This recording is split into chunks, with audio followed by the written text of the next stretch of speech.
Assalamualaikum warahmatullahi wabarakatuh. Perkenalkan, nama saya Tantri Nugroho, Wideswara Ahli Pertama dari Pusat Pelatihan Pegawai ASN Kementerian Desa, Pembangunan Daerah Tertinggal dan Transmigrasi. Pada kesempatan kali ini saya akan sedikit menjelaskan mengenai konsep manajemen krisis.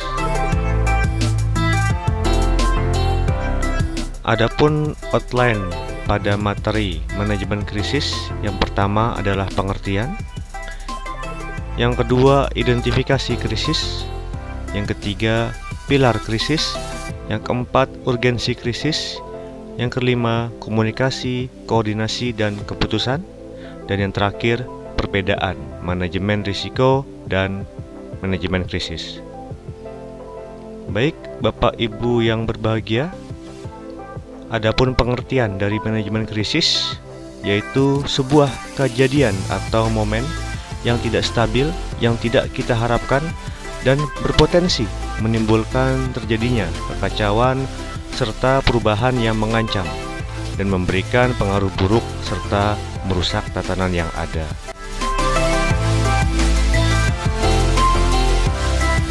Adapun identifikasi dari manajemen krisis yaitu ketika ancaman atau peristiwa krisis telah terjadi di instansi kita, maka kita perlu mengidentifikasi risiko krisis serta menyiapkan respon pencegahan krisis agar kejadian tersebut tidak terulang dan dapat dikendalikan.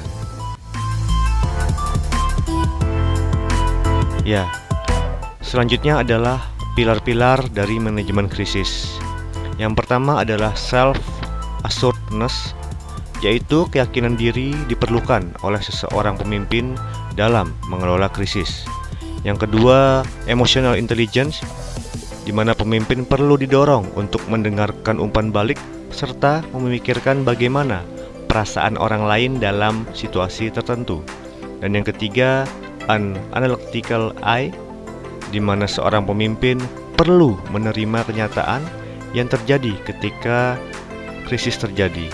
Dan yang terakhir yaitu delegation, perlunya kita mendelegasi dan memberitahu organisasi di bawah kita mengenai keadaan yang terjadi dan strategi pemecahannya sehingga satu suara dan konsisten. Ya, Bapak dan Ibu yang berbahagia, selanjutnya yaitu urgensi pelaksanaan pada manajemen krisis, yaitu ada 6. Yang pertama, jadikan niat baik sebagai aset yang berharga. Yang kedua, manajemen krisis dapat menopang moral pegawai ketika krisis terjadi. Dan yang ketiga, meminimalkan dampak liputan media yang mengakibatkan citra buruk. Yang keempat, dapat menghentikan akibat yang lebih buruk dari krisis yang telah terjadi. Yang kelima, dapat melindungi jalannya pelaksanaan tugas fungsi atau proses bisnis. Dan yang keenam, dapat mempertahankan kepercayaan dan hubungan baik terhadap publik. Untuk selanjutnya yaitu komunikasi, koordinasi, dan keputusan, di mana dalam dunia organisasi ada beberapa macam konteks komunikasi yang terjadi, mulai dari komunikasi intrapersonal sampai komunikasi lintas budaya. Komunikasi diperlukan untuk melakukan koordinasi guna mencapai tujuan organisasi serta menanggulangi krisis. Komunikasi dan koordinasi juga menunjang proses pengambilan keputusan dalam menghadapi suatu krisis. Adapun jenis komunikasi, yang pertama adalah komunikasi intrapersonal, di mana komunikasi yang merupakan dialog internal dengan diri sendiri. Yang kedua adalah komunikasi kelompok kecil, yaitu komunikasi antara beberapa orang yang bekerja sama untuk mencapai tujuan bersama. Yang ketiga, komunikasi organisasi, di mana meliputi komunikasi antara atasan dengan bawahan, divisi-divisi dengan bagian-bagian, dan komunikasi yang menggunakan media, email ataupun memo. Selanjutnya komunikasi publik atau retorika, yaitu penyebaran informasi dari satu orang ke banyak orang. komunikasi massa, yaitu menggunakan media massa seperti koran, televisi, dan internet. Dan yang terakhir, komunikasi lintas budaya, yaitu komunikasi antar individu yang latar belakang budayanya berbeda. Adapun 3 hal penting dari komunikasi. Yang pertama yaitu menetapkan tujuan dan mengidentifikasi pesan yang ingin disampaikan sebelum pesan tersebut dikeluarkan atau disampaikan. Ini merupakan hal yang sangat penting dalam krisis. Yang kedua, begitu tujuan dan pesan telah ditetapkan, tantangan selanjutnya adalah menyampaikan pesan tersebut serta memastikan bahwa pesan didengar dan tujuan telah tercapai. Dan yang ketiga, menyampaikan informasi yang belum diperiksa ulang dan ternyata tidak akurat. Nah, ini dapat beresiko menyesatkan publik serta merusak kredibilitas diri kita sendiri. Selanjutnya yaitu koordinasi, di mana koordinasi berdasarkan ruang lingkup terbagi 2, yaitu koordinasi internal, koordinasi antar tingkat manajer, departemen, cabang, divisi, dan karyawan.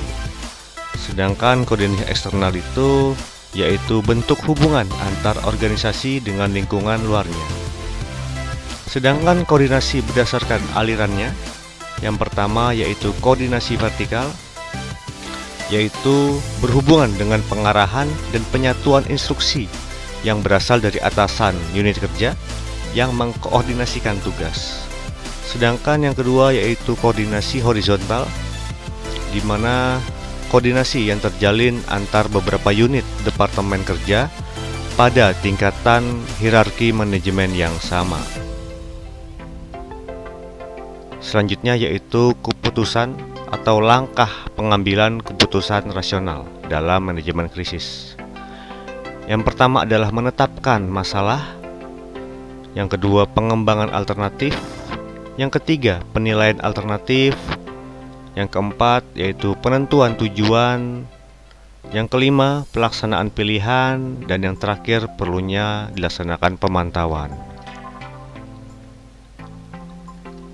Adapun perbedaan manajemen risiko dan krisis, yang pertama untuk manajemen krisis ini berkaitan dengan upaya yang dilakukan untuk menanggapi dan mengelola krisis serta upaya untuk pulih dari sebuah krisis.